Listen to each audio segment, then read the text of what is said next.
안녕하세요. 영단기 수장 김입니다. 여러분들과 함께 공부법에 대해서 간단하게 설명을 드리려고 하는데요. 많은 분들이 토익 어떻게 하면 점수가 많이 오르나요? 또는 점수가 빨리 오르나요? 또는 한 번에 졸업할 수 있나요? 라고 물어보시는데요. 우선은 저와 함께 공부하시는 동안에는 이렇게 가시면 좀 좋지 않을까라는 느낌으로 토익 졸업의 지름길로 한번 준비를 해봤습니다. 첫 번째는 여러분들이 대충 보시면 알겠지만 제가 약간 걸음마 떼는 느낌으로 제가 같이 한번 준비를 해놨어요.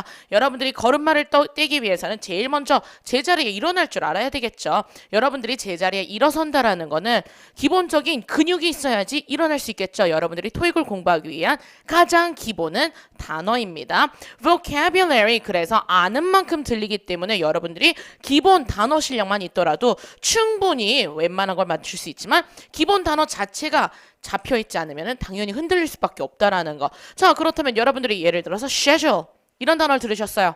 schedule, 얘가 뭔데? 너무나도 여러분들이 알고 있는 단어 스케줄인데 눈으로는 알고 있으나 듣지 못한다라는 건 일시에선 너무 기본이 안 돼 있다라는 거죠. 그래서 여러분들이 알고 있는 단어를 이제는 일시용으로 발음으로 외워줘야 되겠구나. schedule이 있다면 여러분들 advertisement 무슨 뜻? advertisement 무슨 뜻? 우리가 이거는 advertisement만 있는 게 아니라 발음이 advertisement 해갖고 나올 수 있다면 message from our sponsors, message from the sponsors, 얘는 뭘까요? 지금 속으로 후원자들이 전하는 메시지 해석했어요. 이게 중요한 게 아니라 여러분들이 토익에서는 얼만큼 그 단어를 패러프레이징으로 연결할 수 있는지. advertisement, 광고가 광고주들이 전하는 메시지가 되는 거죠. 그렇기 때문에 얘랑 똑같은 뜻이구나.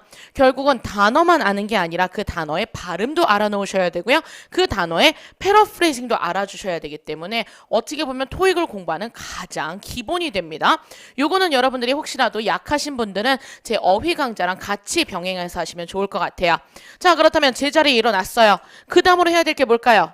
그쵸? 한 발짝, 그 위대한 첫 발자국은 떼어내야 되겠죠. 자, 그렇다면 이 한 발자국을 떼는 것은 여러분들이 이제 들리는 단어가 이 단어가 맞는지 확인차 받아쓰기를 해주셔야 돼요. 딕테이션이라는 게 있는데 이게 말은 되게 쉽죠.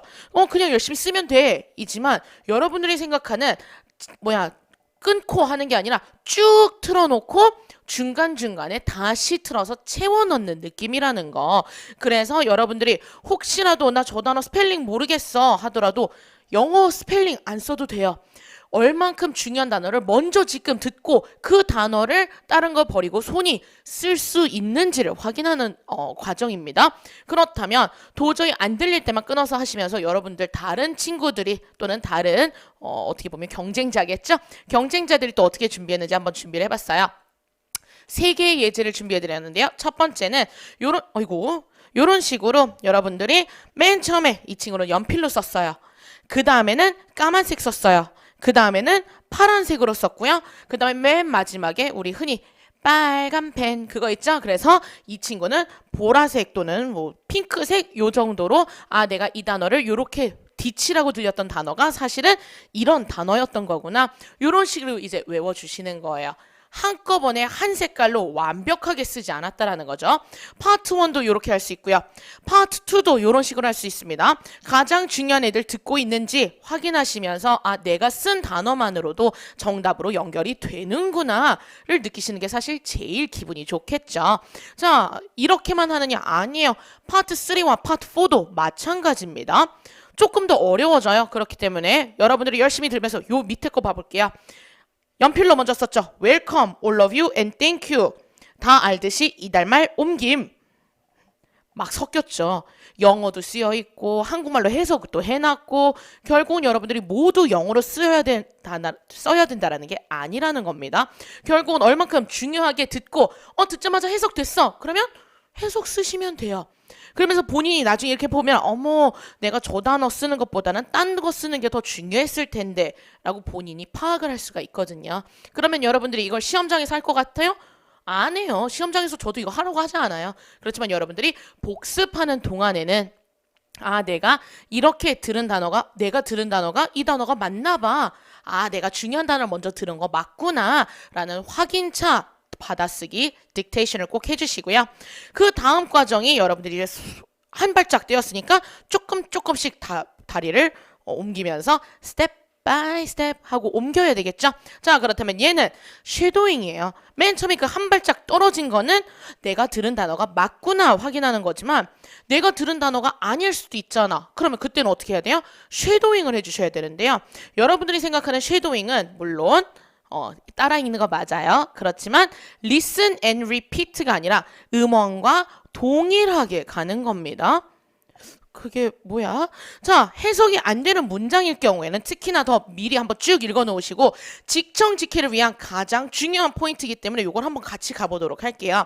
예제는 제가 찍고 있는 실전 완성 강좌 중에서 version 6에서 제가 발췌를 했는데요. 미리 한번 입으로 옹알이 하면서 입을 풀어주시는 거예요. All of the modern arts in the main building has been moved to the building we are now in. We're expecting to acquire a few more paintings as well as receive donations from local entrepreneurs. 지금 이 발음 못하면 안 되는 거죠. entrepreneur, entrepreneur, entrepreneur 이런 발음이라는 거. 그리고 눈으로 쭉 한번 해석했어요. 아, 모든 현대 미술들, 이 본관에 있는 모든 현대 미술들은 우리가 지금 있는 얘가 대시 생략되면서 얘를 꾸며주는 거 있었던 거네요. 우리가 지금 있는 건물로 옮겨져 왔습니다. We're expecting 뭘 예상하냐면요. To acquire. 인수를 할 거예요. 또는 구매를 할 거예요. 취득을 할 거예요. 무엇을? 몇 개 더 그림들을 구매할 것이고요. 마찬가지를 우리 기부도 받을 거예요. 누구로부터? 지역 기업가들로부터 하면서 입을 대충 맞춰봤어요. 그 다음에 음원을 한번 들어봅니다. All of the modern arts in the main building has been moved to the building we are now in. We're expecting to acquire a few more paintings as well as receive donations. 자, 중간에 donate 하시고 끝났었는데 자, 요거 결국은 여러분들이 이제 쭉 읽어놓은 다음에 발음을 하셔야 돼요. 발음을 얘랑 동시에 간다라는 거죠. 가볼게요. All of the modern arts in the main building has been moved to the building we are now in. 요런 식으로 간다라는 겁니다. 음원 따로, 나 따로가 아니라 음원과 나랑 동시에 한 번이라도 발음이 문장이 발음이 되면은 다음 문장 넘어가셔도 돼요. 그렇지만 꼭 한 번은 이 음원과 동일한 속도로 준비하자라는 거. 첫 번째 문장만 다시 한번 가볼게요. All of the modern arts in the main building has been moved to the building we are now in. 요런 식으로 얘랑 동시에 가는 게 쉐도잉이구나. 절대 listen and repeat로 만족하지 말자라는 거. 쉐도잉도 신경 써주시고요. 이제 발자국 조금씩 뛸 수 있으니까 이제 쭉 뛰는 거예요. 여러분들 연습만이 perfect 영어로 하자니까 한국말로 하자니까 되게 어색하네요. Practice makes perfect. 연습을 많이 해야지만 완벽하게 정복을 할 수 있겠죠. 그래서 이제 문제 푸는 분위기를 알았어. 그리고 어떻게 복습하면 되는지를 알았어. 쭉 문제를 푸시는 거예요. 문제 생각 없이 푸는 거 아닙니다. 토익은 계속 트렌드에 맞춰서 변화하는 시험이에요. 여러분들이 사실 토익 같은 경우는 학원을 나오시거나 아니면 인강을 들으시는 가장 중요한 핵심 중에 하나는 최신 문제를 얼만큼 많이 다뤄주느냐입니다. 2000년도에 있었던 시험과 2005년도에 있었던 시험과 2010년도에 진행됐었던 시험과 당연히 지금 2015년도에 진행되고 있는 시험은 매우 다르다라는 거. 그렇다면 열심히 2010년 걸 준비하면 뭐예요? 2015년도엔 그렇게 안 나오거든요. 결국은 여러분들이 얼만큼 최신의 문제를 다양하게 그것도 정말 핵심 문제들만 뽑아내는지 그래서 옛날 것들이 아닌 최신 문제로 트렌드에 맞춰서 공부하자라는 거. 그래서 트렌드에 맞춰서 공부하시는 분들은 저는 사실 제가 강좌 중에서 실전 완성이라고 제가 버전마다 조금 변화하는 트렌드에 맞춰서 문제를 만들어 놓은 게 있어요. 나중에 인강가 보시거나 아니면 제 온라인 커리큘럼 보시면은 실전 완성 강좌들이 있으니까 그쪽에서 찾아봬도 참 좋았을 것 같아요. 자, 그렇다면 이제 속도를 내었어요. 그렇다고 안 넘어질 것 같아요? 속도 내면은 막 100m 칼 루이스처럼 뛸 수 있을까요? 아니겠죠. 우리는 아직 만점이 아니에요. 그렇기 때문에 한 번에 여러분들이 많은 것을 가는 것도 중요하지만 여러분들이 끊어가면서 넘어졌었으면은 반창고 붙이고 약도 발라야죠. 후시음드니도 아니면 마데카 이런 거든 이렇게 약을 발라가면서 여러분들이 다시 넘어져서 일어나서 다음엔 넘어지지 않고 다음에는 아무런 상처 없이 가기 위해서는 여러분들이 꼭 오답 노트를 해주셔야 돼요. 이 오답 노트 같은 경우는 그냥 틀린 문제 다시 풀어보고 이거야 하고 끝나는 게 아니라 그거를 이거야 느꼈던 점을 쓰신다고 생각하시면 돼요. 자, 그래서 스크립트가 나와야지 본인이 왜 틀렸는지 나올 것이고요. 그거에 해당하는 힌트, 다음엔 내가 여기서 이렇게 함정 걸리면 안 되겠구나. 요거를 하면서 패러프레이징을 열심히 정리해 주시면 좋겠네요. 요것도 예제 한번 준비해봤는데요. 예제 한번 띄워볼게요. 첫 번째, 열심히 키워드를 다 잡아놓고 스크립트를 다 만들어 놓으면서 내가 이걸 틀렸었던 이유는 주어를 내가 놓쳤구나. 주어를 놓치고 B, C를 세모로 하다 보니까 당연히 틀렸겠네. 이제는 주어도 놓치지 말고 세모를 하게 되면은 왜 세모인지 이유도 써야 되겠다 하면서 본인이 문제 풀면서 다 느꼈던 거예요. 근데 그거를 그냥 글로 한 번만 다 옮겼다라는 거죠.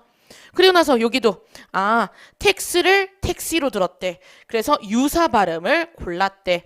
결론, 유사 발음은 대부분 함정이기 때문에 귀를 쫑긋 세워서 듣자예요. 이거 제가 만든 거 아니에요. 저 이렇게 글씨 이쁘게 못 쓰거든요. 실제 학생들이 문제를 풀면서 몇 번 이렇게 제가 좀 걷어서 요걸 가지고 촬영을 해가지고 보여드리는 겁니다. 다른 것도 보여드릴게요.